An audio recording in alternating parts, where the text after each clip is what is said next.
Nze Israel Kazibwe Kito Minister avunanyizibwa ku mawulire. Twogera ku mawulire twala ebitongole ebyo bya CBS ne BBS. Ate era Minister avunanyizibwa kukunga abantu. Ministry eyo mpya Ssaabasajja Kabaka yasiima wabeerewo ministry etuuka n'abantu be. Mubeera n'emikolo mingi egy'enjawulo. Ministry eyo enkakatako buli Lwamukaaga no Sande okubeera ku mikolo egyo.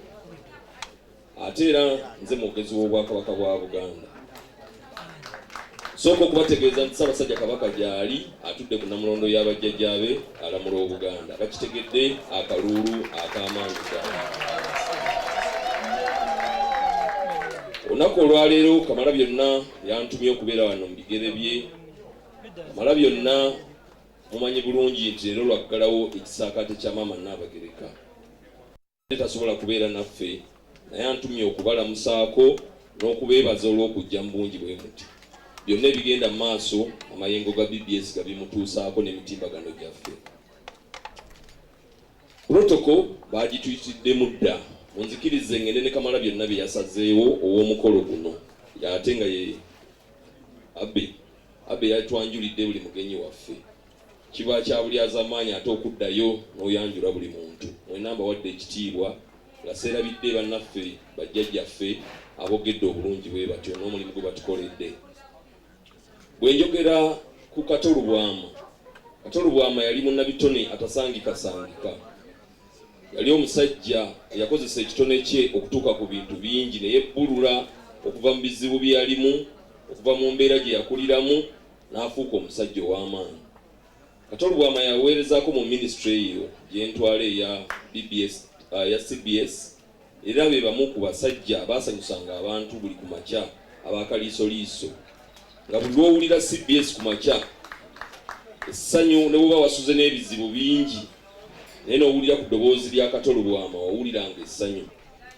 Katolu Bwama teyakoma ku ekyo, yakozesa ekitone kye kye yali ayina okusobola okukola ebintu bingi ne yeetunda eri mu bantu. Katolu Bwama yatuukanga munene ddala mu CBS. Era bw'oyogera ku CBS bw'otayogera ku Abe Mukiibi oyagala kwogera ku Katolu Bwama, oyogera Kawenja. Bwe batyo ne batambuza emirimu. Naye nze ngo eyaliko ssentebe w'abavubuka emyaka egiwerera ddala nali njagala nnyo Katolu Bwama olw'ensonga nti nagoberanga nnyo obuzannyo bwe. Obuzannyo bwe obwo waliwo akamu muguyitabo episodes mu lulimi olunyennyimbe. Akamu ke yafulumya ng'ayogera ku mbeera y'abantu bwe babeera mu bulamu bwa bulijjo. Ku bimu bye yayogerako yali azannya embeera abantu gye bayitamu. Yagenda n'asaba bamuwe omulimu ogw'okusala embuzi ng'ayagala kubeera mu kiyinjaaji. Naye ng'ewaka tewaliyo ssente. Kye yakola n'ategeeza Haaji yali amukulira mu bbuki eyo nti leero ngenda kusala ennyama eno ngitunde. Haaji n'amutegeeza nti bw'omala ogisala gindeetere wano ngyetegereze bulungi. Katolu Bwama agenda ogituusa yalina gambuts. Yasalako okugulu kumu n'akuteeka mu gambuts. N'amutegeeza nti munne Haaji kino sikirabanga n'embuzi ebadde n'amagulu 3. Katolu Bwama baamukuba empimpitirivu nnyo era n'addusibwa mu ddwaliro. Bwe yatuuka mu ddwaliro eryo bamuleetera ebyokulya. Bamuleetera sumbuusa zaali nnene ddala. N'abategeeza nze omulwadde omuyibu enti gwe baakubye bwe bati nsobola okulya sumbuusa ezo. Naye yakwata sumbuusa nnya n'azimira mu ddakiika emu. Bw'atyo nno yalina ekitone ekyo ng'akusanyusa. Yakola ebintu bingi nnyo mu kitone kye. Ate ekitone ekyo yakikozesa okufuuka omukulembeze. Bannaffe ab'erubaga bamumanyi bulungi. Yakolagana nnyo n'omusajja baamuyitanga Kwata Gonsawo, simanyi oba akyaliyo. Yali ssentebe wa Democratic Party mu Lubaga South. Ne bannaabwe abo Badumba Julius, Banayiga ne bateekawo ekisinde baali bakiyita Solida. Solida yali ng'ombo ye ng'etegeeza nti ayagala okufaanagako nga Solida eyo bwe mugiraba ng'alina amaanyi mangi nnyo. N'atambuza eŋŋombe eyo mu Lubaga South, abantu ne bamuwa akalulu ng'agenda ayimba Solida, ebintu ne bituuka bulungi nnyo. Era n'akulembera bulungi abantu. Katolu Bwama bw'abadde mu Parliament abadde ayogera bulungi n'abantu bonna. Abadde muntu w'abantu. Era bwe mbadde ntuuka wano mbuzeemukko wansi awo ne mbuuza ababooda ne baŋŋamba ogenda ewa munywanyi waffe. Ye musajja yayitanga no lunaku buli weekend n'atulekera emitwalo 20. kizibu nnyo okusiŋŋaana omuntu bw'atyo mu bantu. Byebyo nno bye nsobola okwogera Katolo Bwama abadde musajja yali omusajja omulungi.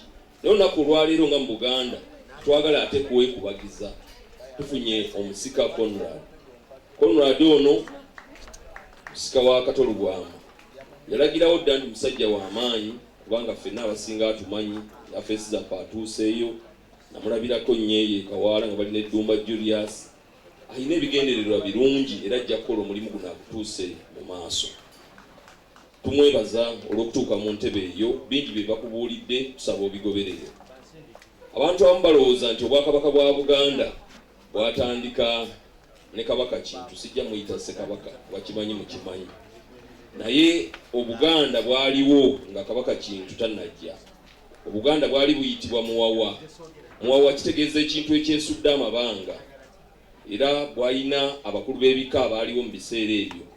Waliwo abakulu b'ebika ebika ng'ekyennyonyi Mwenva, waliwo n'ebika ebirala ebigundiivu ng'eŋŋonge, nebya Mukulu Nsereko tebyaliwo ndowooza.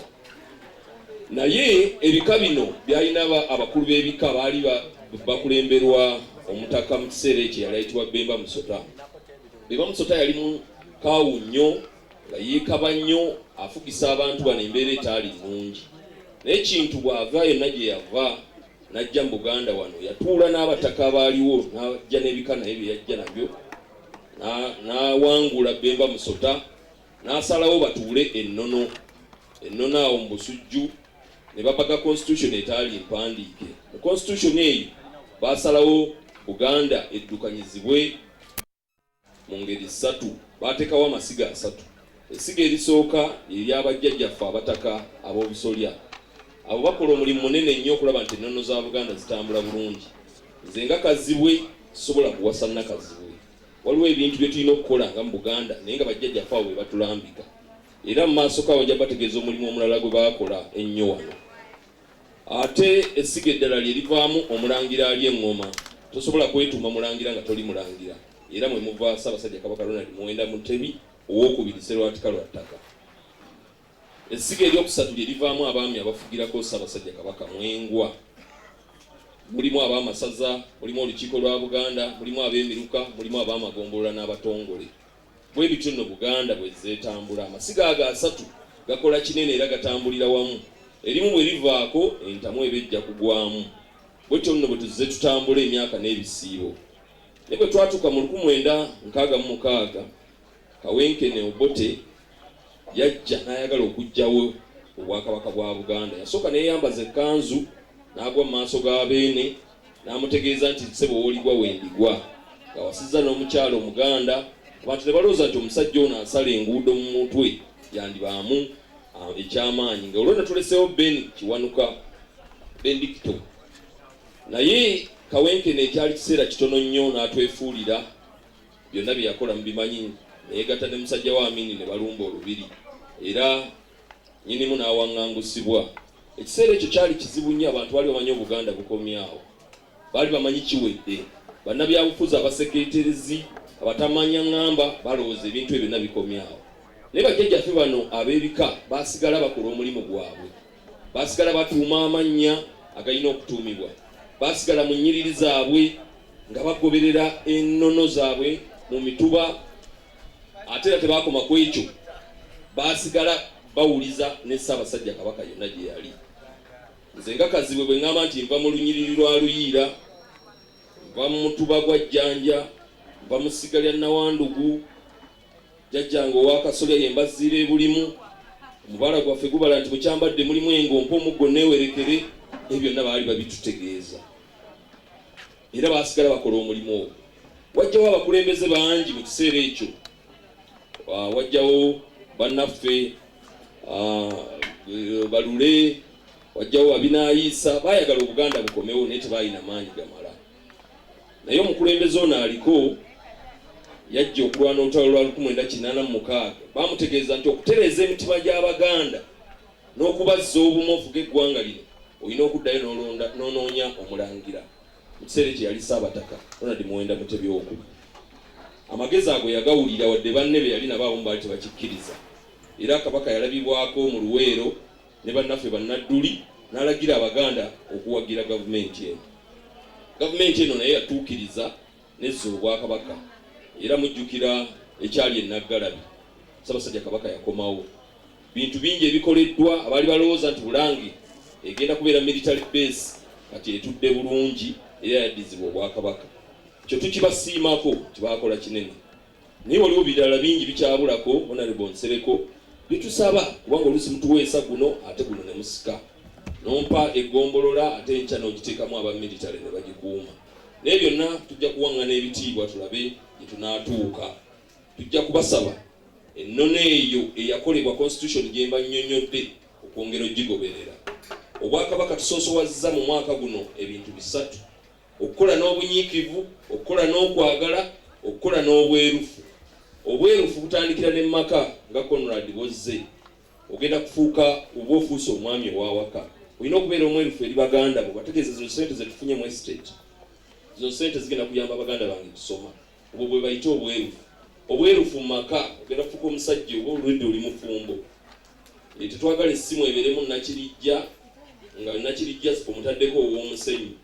Bakubira essimu nti muno ew'omusenyu akwagala naye ng'okikwatira eri kubanga Nakirijja yakoze eki yakubye. Manyi omuganda agamba enkula y'omutwe gwe yekuwensanira y'enviiri. Bw'obanga nze ow'ekiwalaata n'ayagala ozizza mu maaso oba otankuula ntankulu. Ate era omuntu omulala yagamba nti bw'oba akulya kikere erira ddala kisava oli ne bakuvuma nti gwe walya ekikere nga mutuufu walya ki kisava. Twetaaga tubeere beerufu mu nkola ey'emirimu. Ennaku zino batumye emirimu ng'Abaganda bagamba tuli babbi. Balina abantu abakyogera bwe batyo. Naye kiki kye bategeeza? Omuntu bw'abba wano ennaku zino tugamba omwana oyo bulijjo abadde mugezi.